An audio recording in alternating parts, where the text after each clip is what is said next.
श्रीराम जय राम जय जय राम. श्रीराम जय राम जय जय राम. 29 जून पुण्यतिथी कशी साजरी करावी? सत्पुरुषाची पुण्यतिथी कशी साजरी कराल? या दिवशी जो नियम कराल तो सतत टिकण्यासारखा असतो. म्हणून आजपासून नामाशिवाय बोलायचे नाही असे आधीच ठरवा. नामात राहण्याचा प्रयत्न करा, म्हणजे इथे आल्यासारखे काही केल्याचे श्रेय तरी मिळेल. इथे जो जो म्हणून आला त्याच्याजवळ आपण राहावे असे मला वाटते. पण तुम्ही दार लावून घेतले तर मी काय करणार? पाहुणा घरी आला आणि त्याला दार उघडलेच नाही तर तो काय करणार? तसे विषयात राहून दारे बंद करून ठेवू नका.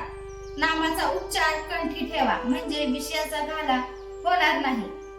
आता कलिमाचं मत चालू आहे, त्याचा घाला चुकवायचा असेल तर नामावर विश्वास ठेवा. कोणी काही सांगितले तरी नाम सोडू नका. जसे पाण्याचा मोठा लोंढा चालू झाला की एखाद्या स्थिर झाडाला दोराने बांधून ठेवलेली वस्तू वाहून जात नाही, तसे तुम्ही नामाची कास घट्ट धरलीत म्हणजे काळ काही करू शकणार नाही.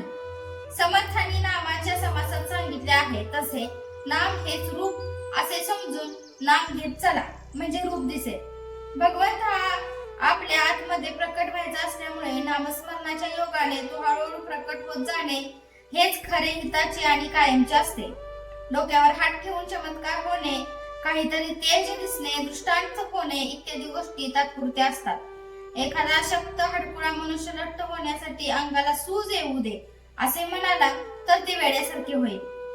याच्या उलट त्याने नीट औषध घेतले तर तो कदाचित लठ्ठ होणार नाही, पण त्याचे शरीर मात्र घट्ट होईल. तसेच परमार्थाच्या अनुभवाचे आहे आणि हा अनुभव वाढीला लागावा याकरिताच पुण्यतिथी साजरी करावी. नामस्मरण सतत केल्याने आज ना उद्या भगवंताचे प्रेम येईलच येईल. प्रपंचाच्या गर्दीमध्ये भगवंताचे स्मरण ठेवण्यासाठी उत्सव, सण, पुण्यतिथ्या वगैरे असतात. खरोखर प्रापंचिकला कितीतरी पाश आहेत. पैसा, लौकिक, मुले, मित्र, आप्त वगैरे सर्व पाशच आहेत. अशा अनेक पाशांमध्ये नाम आवडीने घेणे किती कठीण आहे. त्यामध्ये टिकणारा मनुष्य चांगला भक्कम असला पाहिजे. नामाच्या मागे भगवंताचे अस्तित्व आहे, म्हणून नामात सत्संगती आहे.